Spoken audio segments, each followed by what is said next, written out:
YouTube'da ilk bor 500 million obunachiga ega bo'lgan bloger paydo bo'ldi. Assalomu alaykum hurmatli kanalimiz obunachilari. Yangiliklardan birinchilardan bo'lib xabardor bo'lishni istasangiz, kanalimizga obuna bo'lib, like bosishni unutmang. YouTube'da ilk bor 500 million obunachiga ega bo'lgan bloger paydo bo'ldi. Dunyodagi eng mashhur bloger Mr. Beast James Steven Donaldson YouTube'da 500 million obunachiga ega bo'ldi. Mr. Beast kanali YouTube'da 2012-yil 20-fevralda ro'yxatdan o'tgan bo'lib, Donaldson o'zining birinchi videosini 21-fevralda joylagan.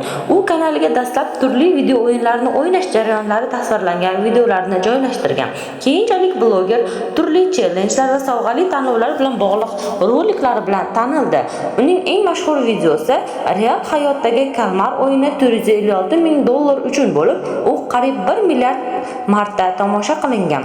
Bu shunchaki aql bovar qilmas holat. Bilmadim, men aytmoqchimanki, bilsangiz men hozirgi darajaga chiqishim kerak emas edi. Statistik jihatdan bu bo'lishi kerak emas edi, deydi u.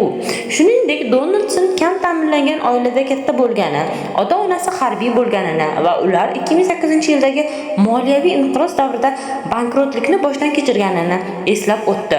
Donaldsonga tegishli kompaniyalar orasida Festablis shokolad brendi, Lunchi gazaklar ishlab chiqaruvchi kompaniya va videolar yaratish bilan shug'ullanuvchi studiya bor.